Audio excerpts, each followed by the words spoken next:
స్వాగతం. ఈరోజు మనం గౌతమ బుద్ధుని జీవితంలోని ఒక కథను ఆ, లోతుగా పరిశీలిద్దాం. ఇది పైకి చూస్తే చాలా సాధారణంగా అనిపిస్తుంది. ఒక రైతు, ఒక డబ్బు సంచి, ఒక చిన్న పొరపాటు. కాని ఈ కథలో బుద్ధుడు వాడిన ఒకే ఒక్క పదం దాని మొత్తం అర్థాన్ని మార్చేస్తుంది. అవును. ఆయన ఒక డబ్బు సంచిని చూస్తారు. చూసి దాన్ని విషసర్పం అని సంబోధిస్తారు. విషసర్పం. ఎందుకు? కేవలం డబ్బు ప్రమాదకరమని చెప్పడానికా?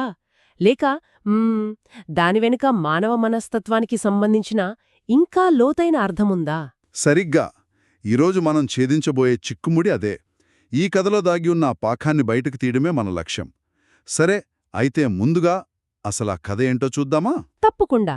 ఒకరోజు రాత్రి కొందరు దొంగలు దోచుకున్న సొమ్మును ఒక పొలంలో పంచుకుంటూ ఉంటారు. ఆ హడావిడిలో బంగారు నాణేలతో నిండిన ఒక సంచిని అక్కడే మర్చిపోయి వెళ్ళిపోతారు. ఆ తర్వాత రోజు ఉదయం ఏకకశ్యపుడు అనే ఒక పేద రైతు ఎప్పటిలాగే తన పొలం దున్నుకోవడానికి వస్తాడు. అతనికా డబ్బు సంచి గురించి ఏమీ తెలీదు. పాపం. ఇక్కడే బుద్ధుడి ప్రవేశం జరుగుతుంది.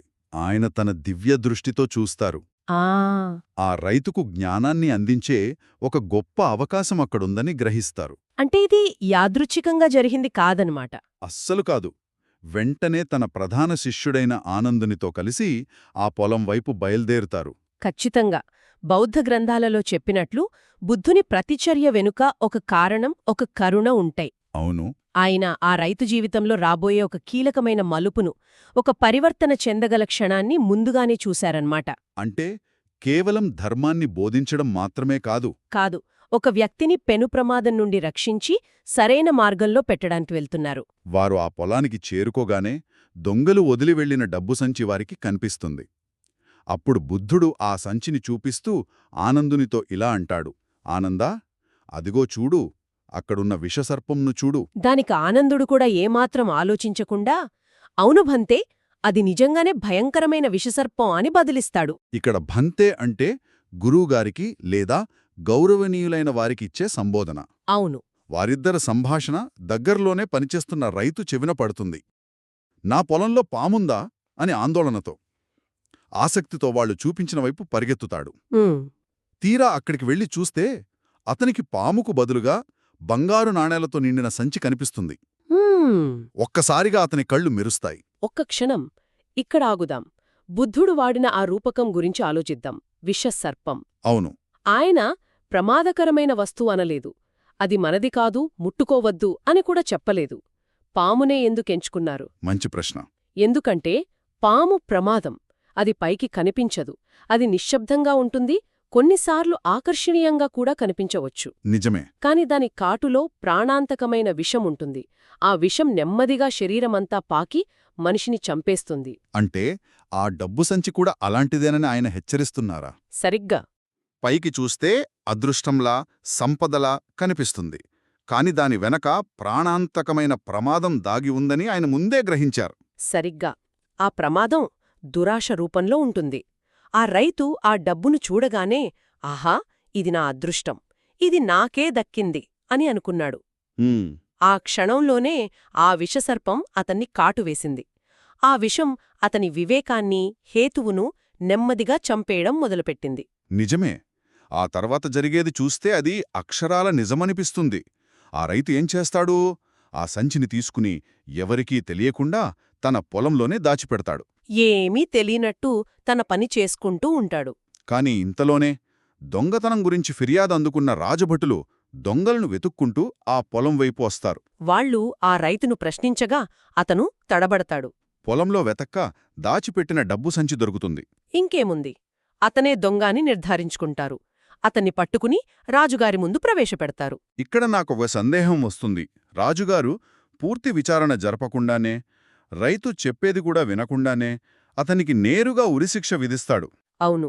ఇది ఆ కాలంలో అంత సాధారణమా, లేక కథను నాటకీయంగా చెప్పడానికి ఉపయోగించిన అంశమా? మంచి ప్రశ్న. బహుశా రెండూ కావచ్చు. ఆ కాలంలో కొన్నిసార్లు విచారణలు చాలా వేగంగా జరిగిపోయేవి. కాని ఈ కథలో దానికో ప్రతీకాత్మికమైన అర్థముంది. బుద్ధుడు హెచ్చరించిన ప్రమాదం ఎంత వేగంగా, ఎంత తీవ్రంగా ఉంటుందో చెప్పడానికే ఈ సన్నివేశం ఉపయోగపడింది. ఓ. ఆ సర్పం కాటు వేసిన తర్వాత విషం ఎంత వేగంగా ప్రాణాలు తీస్తుందో ఇక్కడ దురాశ అనే విషం కూడా రైతును అంత వేగంగా మరణమంచుకునెట్టేసింది. అంటే ఇది కర్మ సిద్ధాంతాన్ని సూచిస్తోందా? ఒక తప్పుడు పని యొక్క పర్యవసానం తక్షణమే అనుభవించాల్సి రావడం. ఒక రకంగా అవును. కర్మ అంటే ఏదో పెద్ద తాత్విక భావన కాదు. చాలా సరళంగా చెప్పాలంటే అది కారణం పర్యవసానం. కారణం పర్యవసానం. ఇక్కడ కారణం తనది కాని దానిపై ఆశపడటం, పర్యవసానం తక్షణ మరణశిక్ష. ఆ డబ్బు అతనికి భౌతికంగా హాని చేయలేదు, కాని అది పుట్టించిన దురాశ అతన్ని మానసికంగా గుడ్డివాడిని చేసి కర్మఫలాన్ని వెంటనే అనుభవించేలా చేసింది. ఖచ్చితంగా ఇక కథ క్లైమాక్స్కొస్తోంది. రాజభటులు ఆ రైతును ఉరితీయటానికి వధ్యస్థలానికి తీసుకువెళ్తున్నారు. ఆ సమయంలో అతను భయంతో ఏడవటం లేదు, ప్రాణభిక్ష అడగటం లేదు. బదులుగా అతను ఆకాశం వైపు చూస్తూ పదే పదే ఒకే మాటను బిగ్గరగా అంటున్నాడు. ఆనంద, అదిగో విషసర్పం, బంతే, అది నిజంగానే విషసర్పం. ఇది అద్భుతం. ఈ ఒక్క క్షణంలోనే ఆ రైతుకు నిజమైన జ్ఞానోదయం కలిగింది. అవును. అతను కేవలం ఆ మాటలను వల్లెవేయటం లేదు, వాటిలోని సత్యాన్ని అనుభవిస్తున్నాడు. ప్రాణం పోయే ఆ క్షణంలో అతనికర్థమైంది, ఆ డబ్బు సంచి నిజంగానే ఒక విషసర్పమని. అవును, దానివల్లే తన ప్రాణాలమీదికి వచ్చిందని. ఆ డబ్బును చూసి మొదట కలిగిన ఆనందం ఒక భ్రమ అని, దాని వెనుక్కున్న విషం ఇది అని అతనికి పూర్తిగా బోధపడింది. నాకిప్పటికీ ఆశ్చర్యంగా ఉంది. చనిపోయే ముందు ఒక మనిషికి అంత సమయస్ఫూర్తి, అంతటి వివేచన ఎలా సాధ్యం? సాధారణంగా భయం మన ఆలోచనా శక్తిని స్తంభింపజేస్తుంది కదా. ఇక్కడే మంచి సాంగత్యం లేదా సత్పురుషుల మాటల విలువ తెలుస్తుంది. ఆ రైతు మనసులో బుద్ధుని మాటలు ఒక విత్తనంలా పడ్డాయి. మొదట దానికర్థం తెలియకపోయినా సరైన సమయంలో, అంటే ప్రాణాపాయ స్థితిలో ఆ విత్తనం మొలకెత్తింది. ఆ మాటలే అతనికి ఒక లైఫ్ లైన్లా దొరికాయి. అవును, ఆ విపత్కర పరిస్థితుల్లో అతని మెదడు ఆ మాటలనే పట్టుకుంది. ఆ పునరావృత్తే అతనిలో ఆత్మవిమర్శను ప్రేరేపించి సత్యాన్ని గ్రహించేలా చేసింది. అతని ఆ వింత ప్రవర్తన రాజభటులకు ఆశ్చర్యం కలిగిస్తుంది. ఈ వ్యక్తి చనిపోతున్నందుకు బాధపడకుండా పాము గురించి మాట్లాడుతున్నాడేంటి అని వాళ్లు అయోమయంలో పడతారు. అవునవును. వాళ్లు విషయాన్ని రాజుగారికి తెలియజేయగా రాజు కూడా ఆశ్చర్యపోయి రైతును మళ్లీ తన ముందుకు తీసుకురమ్మని ఆజ్ఞాపిస్తాడు. ఈసారి రాజు అసలు విషయమేమిటో తెలుసుకోవాలని నిర్ణయించుకుంటాడు. రైతు జరిగినదంతా చెబుతాడు.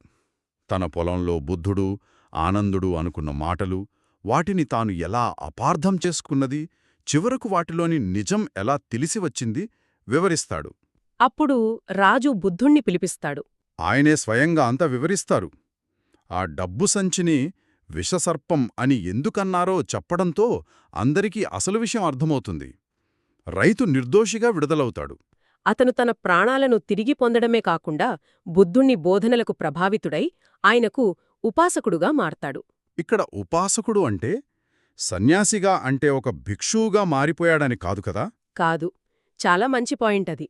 ఉపాసకుడు అంటే గృహస్థ జీవితంలో ఉంటూనే బుద్ధుని ధర్మాన్ని, అంటే పంచశీల సూత్రాలను పాటిస్తూ జీవించేవాడు. అంటే అతను తన పొలం, తన కుటుంబాన్ని వదిలిపెట్టలేదు. లేదు, కాని జీవితం పట్ల తన దృక్పథాన్ని పూర్తిగా మార్చుకున్నాడు. అంటే ఈ కథలో మనం నేర్చుకోవాల్సిన పాఠాలు కేవలం అతి ఆశ గతి చెరుపుతుంది అన్నంత సాధారణమైనవి కాదన్నమాట. అస్సలు కాదు. అది పైకి కనిపించే నీతి మాత్రమే. దానికంటే లోతైన పాఠం మరొకటుంది. అదేమిటది? అది హక్కు లేదా అర్హత, అంటే ఎంటైటిల్మెంట్ గురించినది.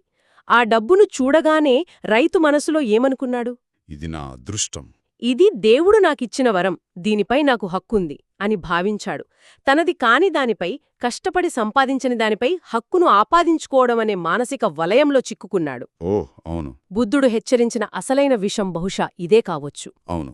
కాని ఆ డబ్బు సంచి అక్కడ లేకపోతే అతనిలో ఆ దురాశ బయటకు వచ్చేది కాదేమో కదా.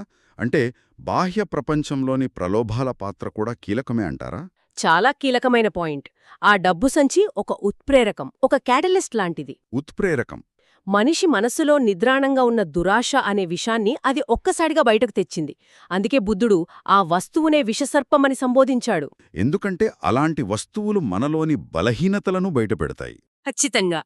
అసలైన సమస్య ఆ వస్తువు కాదు, దానికి మనం అంటగట్టే విలువ, దానిపై మనం పెంచుకునే ఆశ.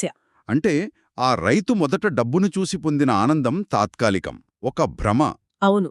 ఆ డబ్బే తన పాలిట మృత్యుపాశమని తెలుసుకున్నప్పుడు కలిగినదే అసలైన జ్ఞానం. ఆ తిరిచెరివే అతని కాపాడింది. ముగింపుగా చెప్పాలంటే ఒక సాధారణ రైతు కథలా కనిపించే ఇది దురాశ, వివేకం మరియు సరైన దృక్పథం ఒక వ్యక్తి జీవితాన్ని ఎలా మార్చగలవో చెప్పే ఒక శక్తివంతమైన పాఠం. భౌతిక సంపద తాత్కాలికమైన ఆనందాన్ని ఇవ్వొచ్చు, కాని దాని వెనుక ఉన్న ప్రమాదాన్ని గుర్తించకపోతే అది వినాశనానికి దారితీస్తుంది. అది మన మనసుపై చూపే ప్రభావాన్ని గుర్తించకపోతే ఖచ్చితంగా వినాశనమే. ఈ చర్చ నన్ను ఆలోచింపజేస్తుంది.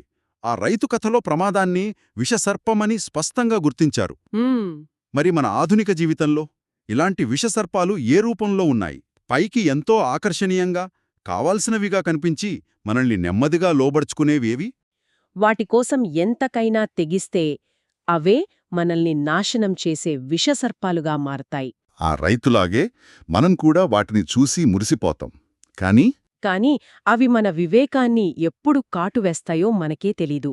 ఆలోచించాల్సిన విషయం.